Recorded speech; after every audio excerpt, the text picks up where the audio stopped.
един колоритен потомък на викингите. Рандево на канал 3. Я ми кажете, откъде сте вие? Швеция. От Швеция. Това е най-мургавия швед, който съм виждал. Рачков, той току-що излиза от солариума. Откъде сте вие? Швеция. Какво правиш тук? Концерт. Ей, България се напълни с шведи. Това Ромасон, това Бацалисон. Ай, шесен. И кой ще гледаш на концерта? Аме, Кои сте любимите песни? Гъци, де.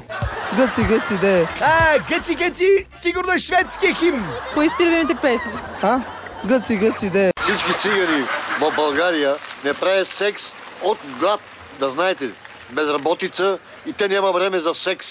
Душички стават по изгрев, цял ден безработят и вечер нямат сили да се изкъпят. Камо ли за секс? Всички цигани в България не правят секс от глад, да знаете ли. Безработица и те няма време за секс. Смятай, без секс имат по 10 деца. Ако почнат, какво ще стане? Без секс може, без покрив не. Скат, новини. Кмета. Той беше като... Не беше кмет, нещо като... Координация. Да, наместник. Се пиваше там в кръчмата. Бати Гошо, викам, да може ли да се направим те, които направиха и ние да се направим 2-300? Може, направете се там. Щом бате Гошо е дал, особено от кръчмата. Бати Гошо, викам, да може ли да се направим те, които направиха и ние да се направим 2-300? Може, направете се там. Бате Гоша, може ли едно хотелче да вдигнем така? Може, направете се там. Те тук. От Хан Аспарух по време. 681 година. Ти оптимист ли си по принцип? Не, аз съм си обикновен човек съм си. Който работят, който не работи, да си чувстват работата. Сирена имаше преди малко. За какво виеш? За какво виеше сирената? Чакай, не гледай се, мъртви! Не, да исках да питам само, защо имаше сирена сега.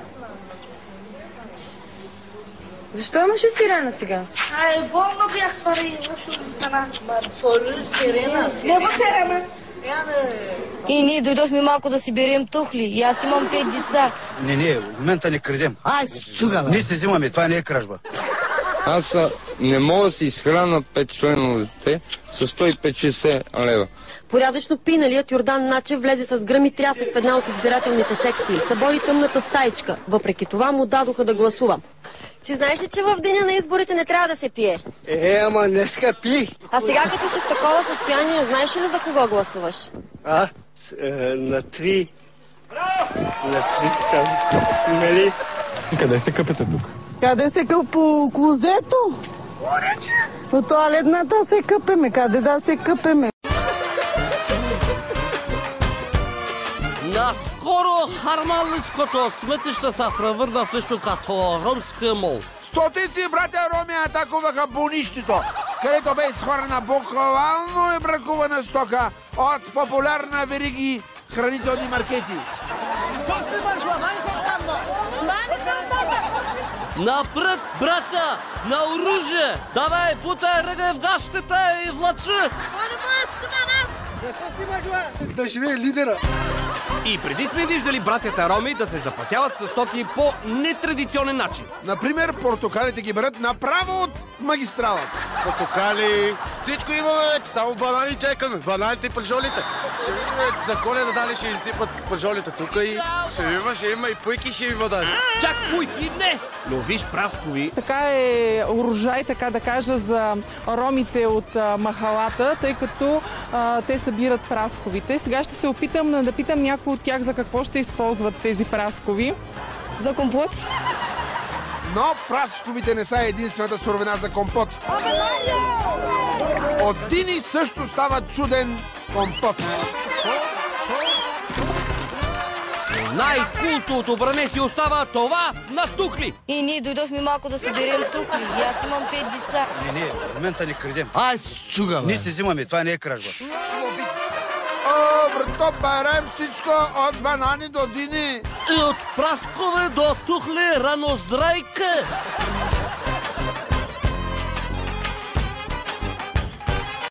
На третото място е ромското семейство от дневникът на Венета по TV7. Ангел и Живка имат 8 деца и Ангел май им е загубил бройката. Ангел знае ли на колко години са децата? Кой? Знае, тя не знае. Дай сега, как се казва децата на колко години са и къде са сега? Кое е първото дете? Кое е? Емил. Ти мълчи, няма, Ангел питам, няма да подсказваш. Живка му подсказа, че първото е Емил, тъй че Винета най-добре да пита за второто. Значи първото дете, тя подсказа, че Емил на колко години? Ами сега... Да знаеш на колко години. Така де, защо да го помни като цифрата, всяка година се променя. Само да си товари главата с излишна информация. Да знаеш на колко години. Как може да ме знаеш на децата? Верно, 8 много, ама поне добре за едно, за което сещаш на колко години е рожден, на коя дата е родено. Как се казват другите деца? Не знам аз на колко години са. Добре, и тази Венета как го изпитва? Не вижда ли, че силата на Ангел не е в математиката? Като правите интимни отношения в леглото, може да се предпазвате по някакъв начин и да не се забременява непрекъснато. Не се пази нищо направо, вътре не така.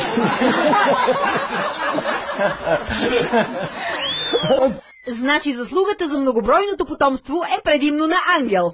Но пък Живка се труди да изхранва семейството. Да чуем как. Кой си вкъщи? Да. По цял ден. А ти през това време работиш? И аз си работим, то си грижа дома за деца. Къде работиш? По контейнерите аз си шетам, нали да изкарам днес като контейнери, какво значи контейнери? По буклуците шетам. Контейнери, да. Освен, че се изхранват от контейнерите, семейството не получава никакви социални помощи. То помощ, нито детски. Да. Въобще? Изобщо нищо не получава.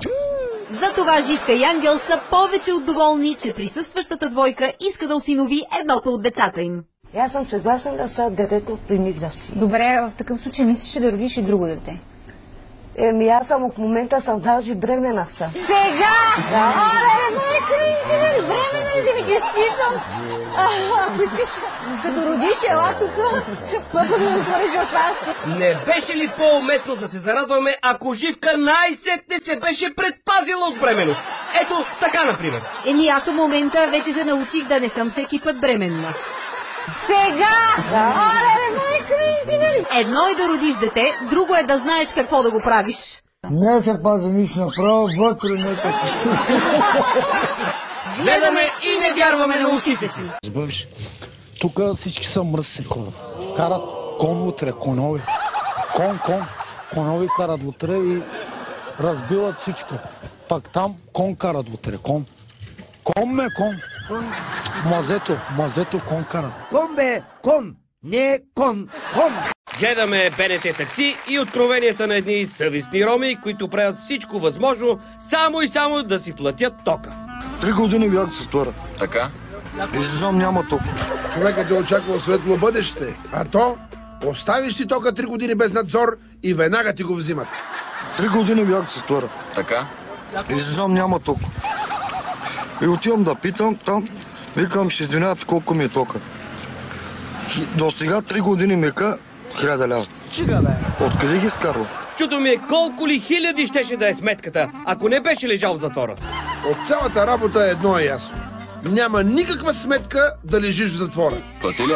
Да, 1000. Да, откъде ги взе? От чужбина ги, отива по чужбини. Отидох там да крада, да плащам тока, имам 3 деца. Ей, това е истински патриот. Краде само в чужбина и не посяга на нашето. Откъде ги взе? От чужбина ги, отива по чужбини. Отидох там да крада, да плащам тока, имам. Румене, това е ромският Робин Худ. Взема само от богатите, да знаеш. В чужбина отиде да крадеш? Да. Ма как, джипчейство или какво? Не, бе, взмаме и крада, това е. Как набързо обвини човека в непочтеност. А той просто си краде това, онова и това е. Ма откъде крадеш? Крада, бе, джипчейство правя всичко. Кото ми падне да скарам, да си плати тока. За единия ток го прави Румене, не за друго. Само да бъда изряден платец, бе, хора. Нека да видим и още един изряден ром. Защото аз пък отивам по правилен път. Искам да работя праведен. Да се заботвам, да се карам ежедневния хляб за децата си. Ти не си крал. Не съм крал. Кой не е крал? Аха, да му повярваме и колегата му всичко развали. Ти не си крал. Не съм крал. Кой не е крал? А сега в таксито на БНТ1 ще се повози още един ромски представител, който ще ни разкаже как се справя с студа през зимата. Как се отопляват? На въглища. На въглище, на обувки, на дрехи, ходим, намерим, каквото хвърлим, печката горим. Видя ли, Румене? Обувките не са за обуване, както правиш ти, ами са за горене. Разбрах, Геро. Разбрал. За другата зима ще си поръчам 2 кубика обувки и 5 кубика дрехи. Аз ставам сутринта, 7 часа, вътре е лед, имам 2 деца, трябва да ходят на училище. Мързи ги да стават. Няма да фърляме една въглища или една дърва да пала да облича децата. Геро, хората една дърва нямат. Как няма да ги мързи да станат децата? Поне една въглища да имаха, че да облечат децата да ходят голи, като Хамлет в Народния театър. Ти не си крал. Не съм крал. Кой не е крал? Крайна сметка, похвално е, че има роми, които се опитват да прекарат зимата без да крадат. Гледаме една човешка история за кабели, ток и още нещо. Доста години така живееме, сега стана време да плащаме, не сме съгласни. Що не минава да допрежа, че трябва да плащаме? Ами направо... Те хората така са си свикнали. Що им разваляте ръката? Оказа се, че ромите не плащат, защото нямат партиди, а нямат партиди, защото къщите им са незаконни. Зуек, оправдан. Сигурно сме единствената държава, в която едно престъпление оправдава друго. Минем с един кабел до вечера, ще връгаме по жиците, да няма целият град ток и то е. Точно така. Трябват повече такива млади природозащитници. Минем с един кабел до вечера, ще връгаме по жиците, да няма целият град ток и то е.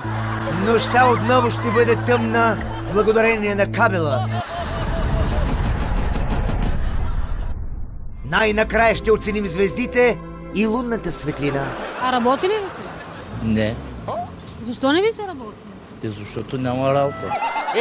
Как да му се доработи на човек, като то няма работа? Ама нали апетита идва с яденето? Може и с работа да е така. Няма работа и ще има кражби. Виж колко проста теорема. Велика логика. Няма работа и ще има кражби. Точно така. Хората показват бунта си срещу липсата на работни места, като крадат. Абе, Рачков, това звучи като да бомбандираш за мир. А работи ли ви се? Не. Защо не ви се работи? Защото няма работа. Най-гадните женски навици ли?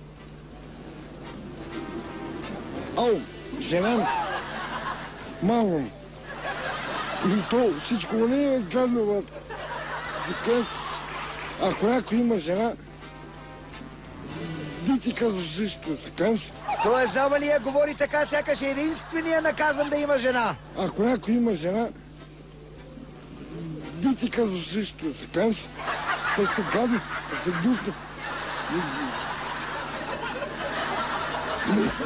Защо не ти харесва жена ти? Да, бе, нищо, че ми родила 2 деца, ама все пак е... Той непрекъснато не иска нещо ново, иска нещо... Непрекъснато му правиш ева, разбираш? Ами като правиш деца, после ще правиш евала. Да, бе, нищо, че ми родила 2 деца, ама все пак е... Той непрекъснато не иска нещо ново, иска нещо... Непрекъснато му правиш ева, разбираш? А сега да направим евала на Яна и Жана. Гледаме фронтално по скат, за да разберем какво има на една ромска трапеза. На моята трапеза няма да има нищо, защото съм бедно момче, нямам пари, някои ми дават, някои не ми дават. Кратко, точно и ясно. Въпросите за хранителния режим на гражданина обаче продължават. Колко пъти в седмицата ядеш месо? Леле, ако има месо, ще ям всеки божи ден. Не всеки божи ден, а през час ще ям. Цяла кладница няма мой ти смогне, бе, бачо! Леле, ако има месо, ще ям всеки божи ден. Не всеки божи ден, а през час ще ям. Ако трябва да се понапънеш и ще ядеш всяка минута, що ме за такава благородна кауза, бачо. Не всеки божи ден, а през час ще ям. Да докажем на някой душман, защото мога да ям, може да съм умен, да работим. След като научихме как може да натрием носа на душманите, нека да се потопим в спомени с аромат на свинско. Сега за последно си ял месо. Месо не съм ял 10-20 години. Според мен този ром е неосъзнат вегетарианец. А какво се препитаваш? Как се прехраним? По клопите хода изкарвам днеският. Изкарах 10 лева, отидех, купих си един хляб, един салам. Хубава работа. Нали не беше ял месо от... Месо не съм ял 10-20 години. А сега излиза, че не е ял месо от днес. Днеският. Изкарах 10 лева, отидех, купих си един хляб, един салам. Направи човека всъщност. То в днешно време салама месо ли е? От цялата работа ми стана ясно едно. Като няма месо, ще едем салам. Леле, ако има месо, ще ям всеки божи ден. Не всеки божи ден, а през час ще ям.